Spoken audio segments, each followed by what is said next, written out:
Friends, కొన్ని జంతువులు అంతరించిపోయిన తర్వాత కూడా వాటి పేరు మాత్రం ఎప్పటికీ మిగిలిపోయే ఉంటుంది. డైనోసార్ల గురించి మనందరికీ తెలుసు, కానీ డైనోసార్ల కాలం తర్వాత సముద్రాల్లో ఒక జీవి ఉండేది.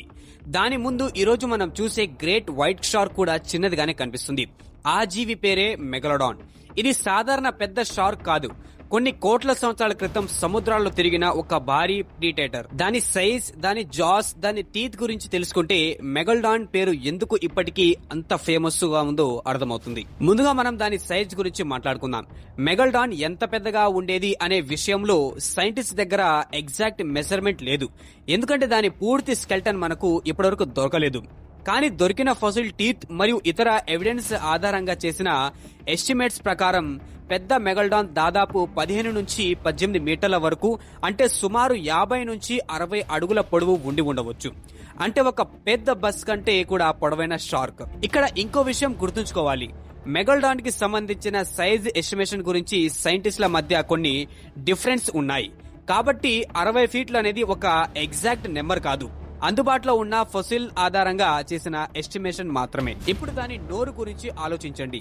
మెగల్డాన్ జాస్ ఎంత పెద్దవిగా ఉండేవి అంటే పెద్ద ప్రేని ఒకేసారి బైట్ చేయడానికి అనువుగా దాని మౌత్ తయారై ఉండేది. మరి దాని టీత్, అవి ఈ రోజు మనకు మెగల్డాన్ గురించి ఎక్కువ ఇన్ఫర్మేషన్ ని ఇస్తున్నాయి. మెగల్డాన్ యొక్క దంతాలు కొన్ని 18 సెంటీమీటర్లకు పైగా పొడవు ఉండేవి, అంటే ఒక చిన్న నైఫ్ సైజ్ లో ఉండేంత పెద్ద టూత్. అంతేకాదు ఇతర షార్క్ లాగా మెగల్డాన్ కూడా తన పాత టీత్ ని కోల్పోయి కొత్త టీత్ ని పెంచుకునేది. ఒక టూత్ పోయిందంటే దాని స్థానంలో మరో టూత్ రావడం షార్కులలో సాధారణ విషయం. అందుకే మెగల్డాన్ కి చెందిన వేలాది ఫొసిల్ టీత్ ఈ రోజు ప్రపంచంలోని వివిధ ప్రాంతాల్లో కనిపిస్తున్నాయి. కానీ ఇక్కడ ఒక ఇంట్రెస్టింగ్ విషయం ఉంది. మనకు మెగల్డాన్ టీత్ దొరుకుతున్నాయి, కానీ దాని పూర్తి స్కెల్టన్ ఎందుకు దొరకడం లేదు? దీనికి ప్రధాన కారణం దాని స్కెల్టన్. మెగల్డాన్ యొక్క శరీరం మనుషుల లేదా భూమిపై నివసించే జంతువుల లాగా హార్డ్ బోన్స్ లా ఉండేవి కాదు. షార్క్ స్కెల్టన్ ప్రధానంగా కార్టిలేజ్ తో తయారవుతుంది. కార్టిలేజ్ చాలా కాలం పాటు ఫొసిల్ లాగా సర్వైవ్ అవ్వడం చాలా కష్టం. అందుకే మెగల్డాన్ చనిపోయిన తర్వాత దాని బాడీ కాలక్రమేణా డికే అయి ఉండవచ్చు, కానీ టీత్ మాత్రం చాలా హార్డ్ గా ఉండడం వలన ఫొసిల్ లా మిగిలిపోయాయి. అందుకే ఈ రోజు మనకు దొరికే ఒక మెగల్డాన్ టూత్ ఒకప్పుడు సముద్రాల్లో తిరిగిన జైంట్ ప్రీడేటర్ కి చెందిన ఒక చిన్న గుర్తులా మారింది. ఇప్పుడు అసలు ఇంట్రెస్టింగ్ పార్ట్ మొదలవుతుంది. ఇంత పెద్దది, ఇంత పవర్ఫుల్ ప్రెడేటర్ చివరికి ఏమైంది? మెగల్డాన్ ఫాసిల్ రికార్డ్ లో సుమారు 3.6 మిలియన్ సంవత్సరాల క్రితం కనిపించడం ఆగిపోయింది. ఆ తర్వాత దాని గురించి కన్ఫర్మ్ ఫాసిల్ ఎవిడెన్స్ లేదు. అంటే ఒకప్పుడు సముద్ర టాప్ ప్రెడేటర్ గా ఉన్న ఈ జైంట్ షార్క్ చివరకు పూర్తిగా ఎక్స్టింక్ట్ అయిపోయింది. కానీ మెగల్డాన్ నిజంగా ఎలా అంతరించిపోయింది? అది క్లైమేట్ చేంజ్ వలన, ఫుడ్ తగ్గిపోవడం వలన, లేదా సముద్ర ఈకోసిస్టమ్ మొత్తం మారిపోవడం వలన? ఇదే అసలు మిస్టరీ. మరికొంతమంది ఇప్పటికీ మెగల్డాన్ సముద్రంలో ఎక్కడో ఒక చోట బ్రతికే ఉందని ఎందుకు నమ్ముతున్నారు? అది నిజంగా పాసిబులా? చూడండి, మెగల్డాన్ ఎక్స్టింక్ట్ అయిపోయిందని సైంటిస్ట్ చెప్తున్నారు, కానీ ఇంటర్నెట్ లో మాత్రం ఒక క్వశ్చన్ ఎప్పుడు కనిపిస్తూనే ఉంటుంది. మెగల్డాన్ నిజంగానే అంతరించిపోయిందా, లేక సముద్ర లోతుల్లో ఇంకా ఎక్కడైనా బ్రతికే ఉందా అని. ఈ థియరీ రావడానికి ఒక కారణం ఉంది. సముద్రం గురించి మనకు ఇంకా పూర్తిగా తెలియదు. ఓషన్ లో చాలా డీప్ ఏరియాస్ ఉన్నాయి. వాటిలో కొన్ని ప్రాంతాలను ఎక్స్ప్లోర్ చేయడం చాలా డిఫికల్ట్. అందుకే కొంతమందికి ఒక డౌట్ వస్తుంది, మనకు కనిపించని చోట ఇంత పెద్ద షార్క్ ఉండే అవకాశం లేదా? వినడానికి ఇంట్రెస్టింగ్ గానే ఉంది, కానీ సైంటిఫిక్ ఎవిడెన్స్ చూస్తే సిచ్యువేషన్ వేరుగా ఉంటుంది. ఇక్కడ ఒక మంచి ఎగ్జాంపుల్ సీలకాంట్. ఒకప్పుడు ఈ ఫిష్ మిలియన్స్ ఆఫ్ ఇయర్స్ క్రితమే ఎక్స్టింక్ట్ అయిపోయిందని సైంటిస్టులు భావించారు. కానీ 1938 లో సౌత్ ఆఫ్రికా దగ్గర ఒక లివింగ్ సీలకాంట్ కనిపించింది. అంటే సైంటిస్ట్ ఎక్స్టింక్ట్ అనుకున్న ఒక స్పీసీస్ నిజంగానే ఇంకా బ్రతికే ఉంది. దీంతో చాలా మందికి ఒక థాట్ వచ్చింది, అయితే మెగల్డాన్ కూడా అలాగే ఉండవచ్చుగా అని. కానీ ఇక్కడ డిఫరెన్స్ చాలా పెద్దది. సీలకాంత్ ఒక రిలేటివ్లీ స్మాల్ ఫిష్.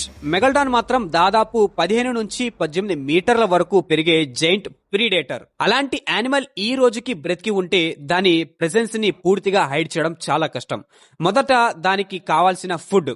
మెగల్డాన్ చిన్న చేపలతో బతికే యానిమల్ కాదు, పెద్ద మెరీన్ యానిమల్స్ దాని ప్రధాన ప్రే అయి ఉండేవి. ఈ రోజు కూడా వేల్స్, డాల్ఫిన్స్ వంటి యానిమల్స్ పై పెద్ద పెద్ద ప్రీడేటర్ అటాక్ జరిగితే వాటి మార్క్స్ ని రీసెర్చర్స్ స్టడీ చేస్తారు. కానీ మెగల్డాన్ ఇప్పటికీ ఉందని చెప్పడానికి సరిపడే మోడర్న్ ఎవిడెన్స్ మన దగ్గర లేదు. మరో ముఖ్యమైన విషయం దాని టీత్. మెగల్డాన్ ఇప్పటికీ ఓషన్ లో ఉంటే అది తన జీవితంలో వేలాది టీత్ లూజ్ చేసి ఉండాలి. అంటే కొత్తగా ఫాసిల్ కాకముందే పడిపోయిన ఫ్రెష్ టూత్ ఎక్కడోకొక్కడ కనిపించే అవకాశం ఉండేది. కానీ అలాంటి ఎవిడెన్స్ కూడా లేదు. అందుకే ఇప్పటివరకు ఉన్న సైంటిఫిక్ ఎవిడెన్స్ ల ప్రకారం మెగల్డాన్ ఎక్స్టింక్ట్ అయిపోయింది. మరి అది ఎక్స్టింక్ట్ అవ్వడానికి కారణం ఏమిటి? దీనికి ఒక్క కారణం చెప్పడం కష్టం. క్లైమాట్ చేంజ్ ఒక ముఖ్యమైన ఫ్యాక్టర్ అయి ఉండవచ్చు. ఆ సమయంలో సముద్రాల టెంపరేచర్ మరియు మరీన్ ఇకోసిస్టమ్ లో పెద్ద పెద్ద మార్పులు జరిగాయి. దీంతో మెగల్డాన్ కి అవసరమైన హ్యాబిటెట్ తగ్గిపోయి ఉండవచ్చు. దాని ప్రే కూడా మారిపోవచ్చు. కొన్ని వేల్ స్పీషీస్ వేరే ప్రాంతాలకు మూవ్ అయ్యాయి. అదే సమయంలో కొత్త మరీన్ ప్రీడేటర్స్ ఇకోసిస్టమ్ లోకి వచ్చాయి. ఇలాంటి చేంజెస్ ఒక జైంట్ ప్రీడేటర్ పై చాలా పెద్ద ప్రభావం చూపగలవు. ఎందుకంటే పెద్ద శరీరం అంటే పెద్ద ఫుడ్ రిక్వైర్మెంట్. ఒక చిన్న ప్రీడేటర్ తక్కువ ఫుడ్ తో కూడా సర్వైవ్ అవ్వగలదు. కానీ 15 నుంచి 18 మీటర్ల జైంట్ ప్రీడేటర్ కి ప్రతిరోజు చాలా ఎనర్జీ అవసరం. ఫుడ్ సప్లై తగ్గితే మొదటి ప్రాబ్లం వచ్చేది ఇలాంటి పెద్ద యానిమల్స్ కి. అందుకే మెగల్డాన్ ఎక్స్టింక్షన్ వెనక క్లైమేట్ చేంజ్, కాంపిటీషన్ మరియు ఈకోసిస్టమ్ చేంజెస్ అన్ని కలిసి పనిచేసి ఉండవచ్చని సైంటిస్టులు భావిస్తున్నారు. ఇక్కడ మెగల్డాన్ మనకు ఒక ఇంట్రెస్టింగ్ లెసన్ ని చెప్తుంది. ప్రకృతిలో స్ట్రాంగెస్ట్ స్పీసెస్ మాత్రమే ఎప్పుడు సర్వైవ్ అవ్వవు. ఎన్వైరన్మెంట్ మారినప్పుడు దాని తగ్గట్టు అడాప్ట్ అవ్వగలిగిన స్పీసెస్ మాత్రమే సర్వైవ్ అవుతాయి. మెగల్డాన్ ఒకప్పుడు సముద్రాల్లో టాప్ ప్రీడేటర్. కానీ ఎన్వైరన్మెంట్ మారింది, ఫుడ్ పరిస్థితులు మారాయి, మరీన్ ఈకోసిస్టమ్ మారింది, చివరికి ఆ జైంట్ ప్రీడేటర్ కూడా కనుమరుగైంది. ఈ రోజు దాని శరీరం మన దగ్గర లేదు. దాని కంప్లీట్ స్కెల్టన్ కూడా లేదు. మిగిలింది మోస్ట్లీ ఫాసిల్ టీత్. కానీ ఆ టీత్ చూస్తే ఒక విషయం మాత్రం అర్థమవుతుంది. కొన్ని మిలియన్ సంవత్సరాల క్రితం సముద్రాల్లో ఎంత పవర్ఫుల్ ప్రీడేటర్ తిరిగేదో. అందుకే మెగల్డాన్ కథ కేవలం ఒక పెద్ద షార్క్ కథ కాదు. ఇది నేచర్ ఎంత పవర్ఫుల్ గా ఉంటుందో చెప్పే ఒక ఎగ్జాంపుల్. ఒకప్పుడు సముద్రానికి కింగ్ అయిన జీవి ఈ రోజు మనం దాని గురించి మాట్లాడుకోవాల్సినంత మాత్రమే మిగిలింది.